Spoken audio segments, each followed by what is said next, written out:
1993년 미국행을 선택한 이승철. 후배 가수들의 대마 흡연으로 사건이 커지면서 얼결에 방송정지 2년을 통보받은 이승철은 이번엔 라이브 공연이 아닌 음악성으로 승부를 건다. 대마 흡연 경력을 최고의 음악으로 빨리 지우고 싶었다. 저는 굉장히 현실주의자예요. 예. 그리고 저는 결과론자고요. 변명하고 핑계대는 걸 굉장히 싫어요. 무조건 하려면 하는 거고 그 결과가 나와야 되는 거죠. 내가 목표를 삼는 것은 반드시 무엇을 하든 이루고야 말겠다는 그런 좀 강한 고집이 좀 있고요. 음악성으로 인정받기 위해 미국까지 건너가 공을 들인 4집 앨범 색깔 속의 비밀. 어차피 활동 못하고 또 방송에서 기회를 주지 않으니까 이럴 때에 차라리 음악을 잘 만들자. 좋은 앨범을 만들어서 미래를 보자 하는 그런 사고를 했다는 거예요. 그게 1995년 아주 중요한 앨범, 이승철 인생에서 하이라이트라고 할 수 있는 색깔 속의 비밀 앨범입니다. 당시 이승철에게 미국의 세련된 사운드와 편곡 스타일은 부러움의 대상이었다. 특히 사운드에 한창 몰두해 있던 그에게 미국은 꿈을 실현시켜줄 음악 공장이었다. 빌보드 차트에 나오는 사람들에서야 빌보드 사운드가 나오는 것이지 미국 사람이라고 다 잘하는 거 아니거든요. 원래 코리레이터라고 그한테서 무조건 유명한 사람 세션. 그래서 이제 스팅 밴드 했던 오마킴 그다음에 스팅 밴드 에릭 클랩튼 밴드 했던 스티브 페런 이런 것도 아주 유명한 밴드들을 다 섭외를 했어. 편곡을 해서 아카펠라 뉴욕 보이시스 아카펠라도 넣고 파트별로 다 알았어요. 그래서 마커스 밀러가 프로그래밍 했던 것도 해서 펑키한 노래도 좀 넣고. 세계적인 팝 가수의 음반을 제작한 스태프들과 작업한다면 우리나라를 깜짝 놀라게 할 높은 수준의 사운드가 나올 것이라 믿었던 이승철. 음악을 위해서라면 못할 것이 없었다. 일단 가수인 자신부터 변해야 한다고 생각했다. 제가 맨하탄에 살았거든요. 일부러 김치맛 없앤다고 한국 마켓을 가지도 않았어요. 한국 사람 많은 데 가지도 않고 미국 사람들 논 데만 맨날 돌아다니고 그 기분 느껴보려고 앨범에 좀 담아보려고 맨날 롤러브레이드 타고 센트럴파크 돌아다니고 나름대로 올값을 떨었어요. 혼자 미국 음악 좀 해보자. 94년 발표된 4집 앨범. 반응이 극단적으로 갈라졌다. 전 그때 100만이 안 나가면 완전 그냥 너무 창피했었을 때거든요. 40만 나갔었어요. 그러니까 지금으로 따지면 2만밖에 안 나간 거지. 그러니까 이승철 씨는 그때까지는 색깔 속의 비밀로 그 시점에서는 큰 덕을 못 받았다고 볼 수 있는데 그 이후에 주변의 찬사와 그 다음에 앨범을 잘 만드는 사람, 음악에 신경 쓰는 사람이라는 그런 느낌을 주면서 재기할 수 있는 그런 발판을 마련했다고 생각합니다. 음악평론가들의 극찬이 쏟아졌지만 이승철은 만족할 수 없었다. 그는 현실주의자였기 때문이다. 그는 당시 대중음악계의 현실을 둘러보며 생각에 빠졌다. 한편 그때 당시 최고의 히트곡이 무엇인지 아세요? 조관우의 늪인 거야. 분위기가요. 그걸 들으면서 한국계 있구나. 내가 그걸 미스한 게 하나 딱 있는 거예요. 이게 한국이라는 우리의 정서.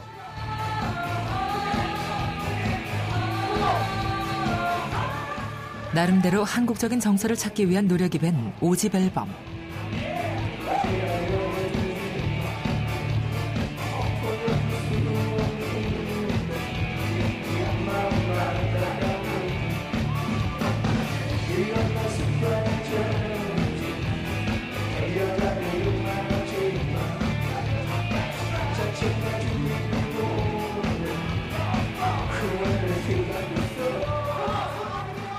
재즈풍의 세련된 음악성을 담은 4집 앨범과는 달리 5집 앨범에선 대중성을 겨냥해 흥겨운 댄스곡을 타이틀로 내걸었다.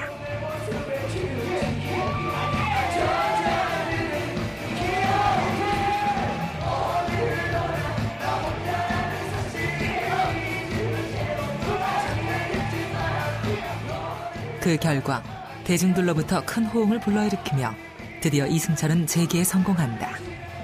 힘들게 무대에 다시 선 이승철의 나이는 31살.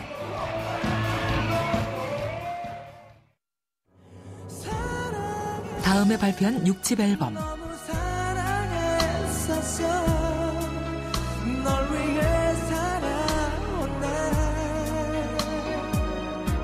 30대에 접어들면서 이승철은 뒤늦게 성장통을 겪기 시작했다.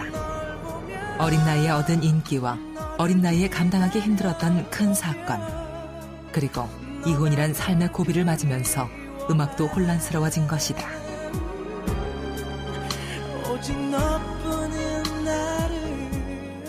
여러 가지 이승철이라는 그 브랜드가 굉장히 혼란스럽다. 그 브랜드가 아직 정착도 안 돼 있고, 어떻게 보면 굉장히 골치 아픈 그런 느낌들이 좀 있잖아요. 뭔가 이렇게 탁, 이승철 이게 아니라 이승철 이런 느낌. 정신없이 앞만 보고 달려온 10년 세월. 그러나 뚜렷하게 손에 잡히는 성과가 아직 없었다. 이제 녹음실을 딱 차리면서 이제 뭐 건물도 이제 녹음실용으로만 이제 짓고 이제 그동안 벌은 돈 갖고 녹음실도 만들고 막 그러다가 수혜를 또 입었잖아요. 이것도 미치겠대. 그러면서 막 또 돈이 모자르니까 또 밤무대 나가서 노래 막 돈 주면 다 가서 노래해야 되니까. 왜냐면 이 녹음실은 기자들은 들어와야 되는데 돈은 지금 없고, 그러니까 또 밤무대 막 하고 다니고 공연도 막 해서 돈 땡겨 쓰고. 30대 중반의 나이에 들어선 후에도 혼란은 끝나지 않았다. 지금껏 걸어왔던 길은 어디이고 앞으로 걸어가야 할 길은 어디일까? 그 답을 명확히 내리지 않고선 한 발짝도 나아갈 수가 없었던 것이다. 음악도 하기 싫고 어쨌든. 그래서 막 외국 나가서 몇 달씩 있다 오고 막 살도 막 이렇게 찌고 막 아무것도 안 하게 되니까 술도 많이 먹고 뭐 그냥 놀고만 싶고 막 힘들고 막 이런 때였었어요. 네. 오랜 방황과 혼란의 시기. 그룹 부활을 만나면서 이승철은 되살아났다. 하루 고속도로 이렇게 지나가다가 부활이 좀 아깝잖아요. 저는 이제 제작자였잖아요. 사실 가수 겸. 이거 이렇게 가면 좋을 텐데. 그래서 전화를 했어요. 부활 좀 있으면 20주년인데 15주년 기념 앨범 한번 낼까요? 좋다. 만나서 소주 한잔 먹고 어떻게 합시다. 그래서 딱 했죠. 같은 모습에 바람이 지나네. 너는 떠나면 마치 날 떠나가듯이 멀리 손을 흔들며 언젠간 추억에 남겨져 갈 거라고.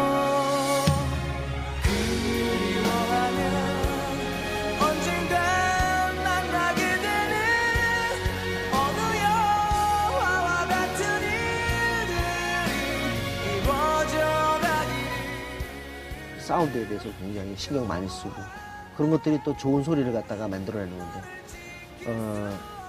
저는 그런 게 말이죠. 결과적으로 락밴드 경험이 있기 때문이라고 생각해요.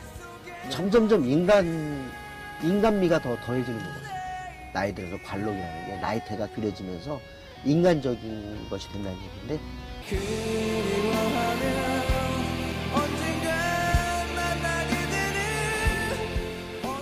부활과의 만남을 통해 그동안 자신이 잊고 있었던 소리의 중요함을 다시 찾게 된 이승철. 드럼과 기타, 그리고 다양한 악기들이 어우러져 나오는 소리. 그 소리와 함께하는 무대에서 자신은 가장 행복했으며 아직도 자신의 목소리로 대중에게 감동을 전해줄 수 있다는 사실을 깨달으면서 이승철의 오랜 가수 경력의 관록으로 다시 발돋움하기 시작한다.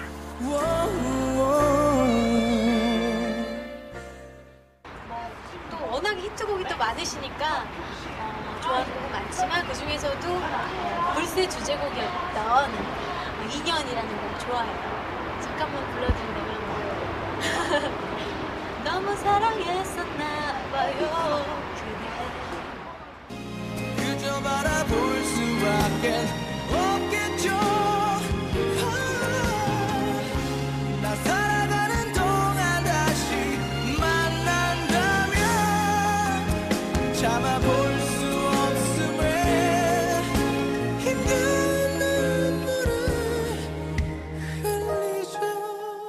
이승철이 직접 곡을 쓰고 부른 드라마 주제곡은 절절한 감동으로 대중들의 마음을 강타했다.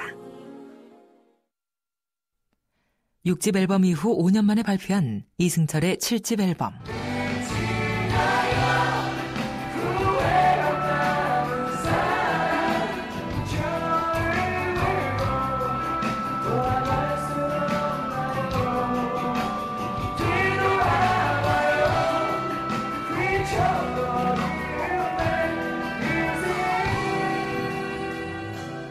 기교와 과장을 빼고 담백하고 자연스러운 목소리로 돌아온 이승철. 신인 작곡가 전혜성을 발굴하며 또 한 번 노래꾼으로서 저력을 보여주었다.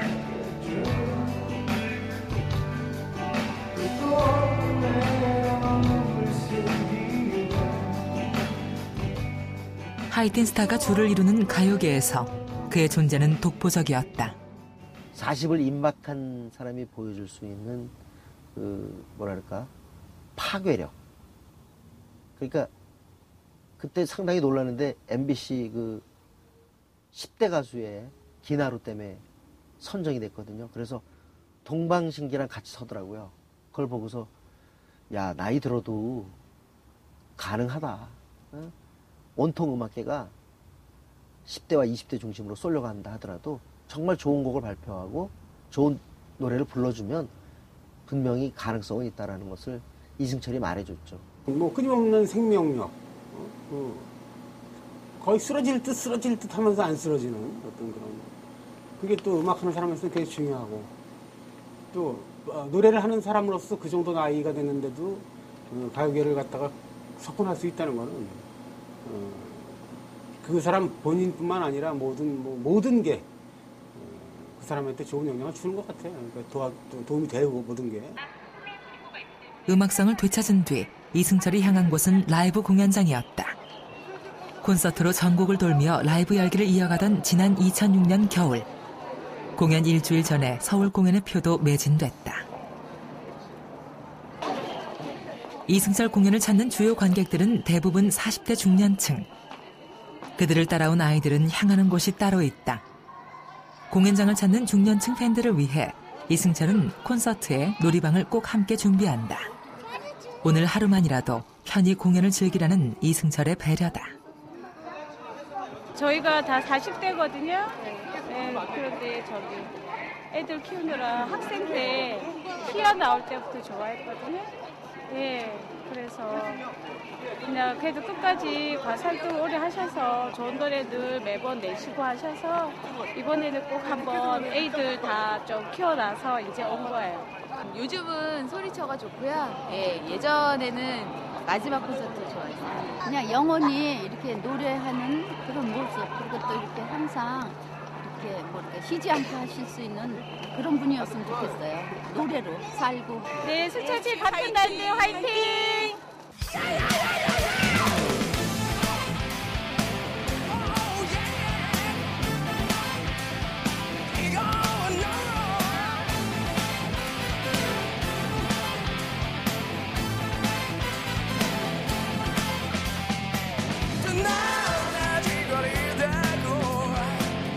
말하던 얄미운 욕심쟁이가 오늘은 웬일인지 내 사랑에 가며 키스해주어 내 곁에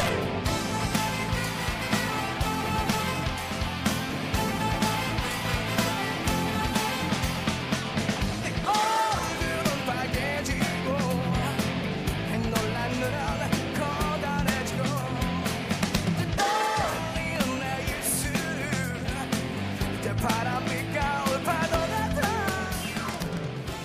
불혹의 나이에도 10대의 열정을 발산하는 이승철. 20년 전 소녀시대에 열광하던 소녀 팬들도 어느새 불혹의 나이에 접어들었다.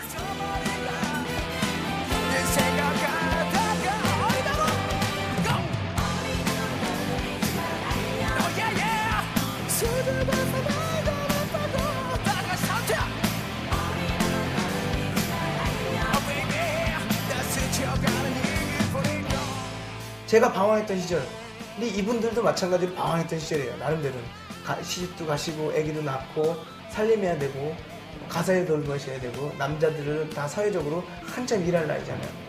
대리급들 이럴 때 한참 회사에서 일 많이 해야 되려고 그때 분들이 지금 이제 부장 과장님이 되시고 또 10대 분들이 20대로 올라오시고 뭐 이런 분들이 다시 공연장을 찾아주시면서 그 사람들이 다시 공연장 찾아올 때 그냥 흘러간 가수가 아니라 지금도 계속 히트곡이 나올 수 있는 가수다, 나오고 있는 가수다라는 그런 복합적인 요소가 작용을 하는 것 같아요. 그러니까 저는 보면 결국은 노래였던 것 같아요. 그러니까 제가 뭐 잘나고 이런 것도 아니고 40살 중년의 가슴을 여전히 들뜨게 만드는 가수 이승철. 그에게서 관객들은 자신의 모습을 본다. 나이가 들어서도 식지 않는 이승철의 젊은 열정이 저마다의 가슴에 똑같이 살아있는 것이다.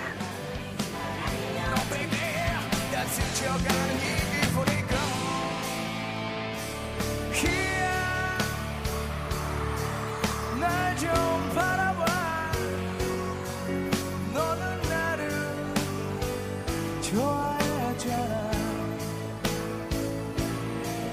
너는 비록 싫다고 말해도 20년 세월을 지나는 동안 그의 마음엔 열정만큼 여유도 자리를 잡았다. 예전에는 뭐 라디오에서 무슨 MR 가지고 노래하라고 그런 거 많이 시키면 아니 라이브를 시키면 라이브를 시킨 거지 MR로 하고 노래만 라이브로 하면 라이브냐 뭐 PD도 뭐 그래 막 이랬습니다. 지금 그게 아니고 저 사람도 나의 팬이고 그냥 내가 부른 순간도 그냥 가수고 뭐 그거 불러주지 뭐 이렇게 편하게 불러주고 그래서 그 사람이 행복해하고 흐뭇해하면 그게 또한 저의 직업이잖아요. 그러니까 뭐 그렇게 생각하다 보니까 굉장히 마음 편하고 내게로 다가와 너울거리는 긴 머리 부드러운 미소로 속삭임해 한때 오랜 방황 속에서 이승철이란 브랜드는 무엇일까 정체성을 고민했던 그는 이제 더 이상 고민하지 않는다.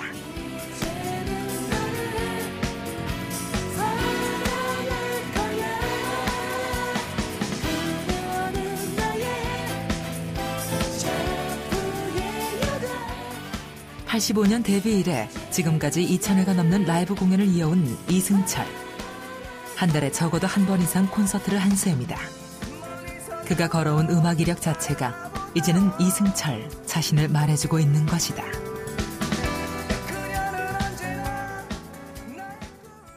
그냥 저예요. 저 이승철 브랜드 자체가 공연이고 공연 브랜드 니걸 이승철이고 그런 어떤 공식 같은 뭔가 특별하게 뭐 부호를 달릴 수 없는 그런 그냥 같은 거라고 생각하시면 될 것 같아요.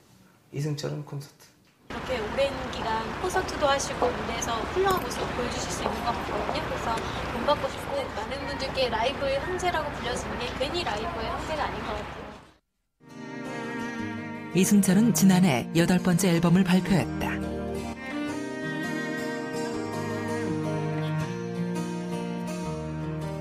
사랑한 만큼 이별이 슬퍼서 시간에 기대인 채 널 그리워하지 오늘도 너를 잊으러 찾아가 저 넓은 하늘에 R&B와 댄스를 내세운 10대 가수의 강세 속에서 이승철의 끊임없는 행보는 무엇을 의미할까?